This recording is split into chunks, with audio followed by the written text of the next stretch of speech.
டெம்பரேச்சருக்கு கீழே வந்த உடனே தான் வந்து ஆன் ஆகிக்கும். 2 டிகிரி வந்து வேரியேஷன் இருக்குது. அந்த 2 டிகிரி கம்மியான உடனே ஆட்டோமேட்டிக்காக ஆன் ஆகிக்கும். இது தெர்மோஸ்டாட், ஆட்டோமேட்டிக் தெர்மோஸ்டாட். இந்த தெர்மோஸ்டாட் இது ஒரு அட்வான்டேஜ் இந்த யூனிட்டில். இந்த ஹீட்டிங் எலிமெண்ட் ஒரு அட்வான்டேஜ்.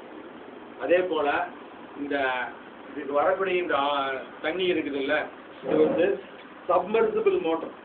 கீழே பார்த்தீங்கன்னா தண்ணிக்குள்ளேயே சப்மர்சிபிள் பம்பு உள்ளேயே தண்ணிக்குள்ளேயே இருக்குது.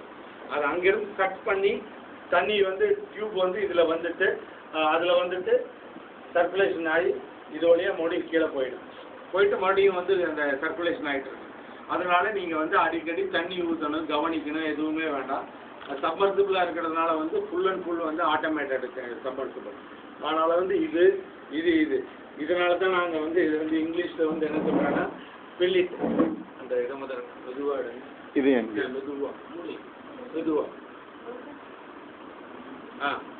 இதை எடுத்துட்டா இதில் வந்து புனல் வச்சு நம்முடைய இதை வந்து சார்ஜ் பண்ணிடலாம்.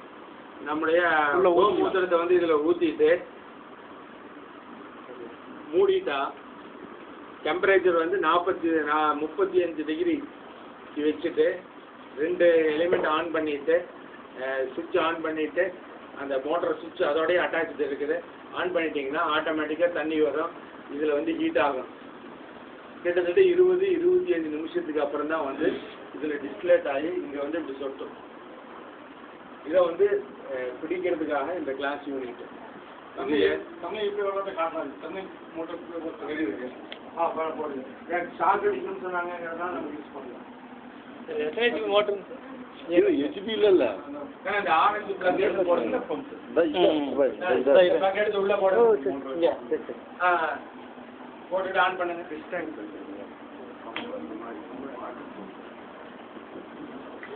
ஐயா ஒண்ணுங்க ஐயா மின்சாரம் ஐயா இல்ல உள்ள இருந்து எடுத்துட்டேன்.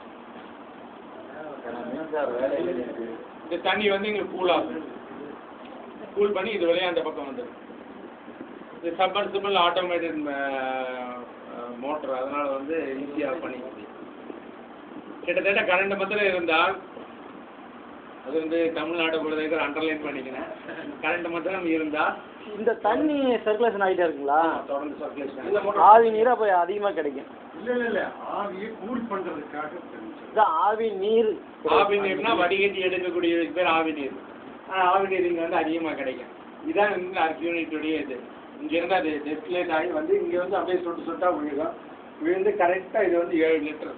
நீங்கள் வந்து 11 லிட்டர்லேருந்து 12 லிட்டர் சார்ஜ் பண்ணிங்கன்னா கரெக்டாக இந்த அளவுக்கு வரும்போது 7 லிட்டர் ஆகும். 6 மணி நேரம் ஆகும். ஸோ ஒரு இதுக்கு வந்து 6 மணி நேரத்துக்கு நீங்கள் வந்து 7 லிட்டர் ஆஃப் பண்ணிடுங்க. இதாகிடுச்சு.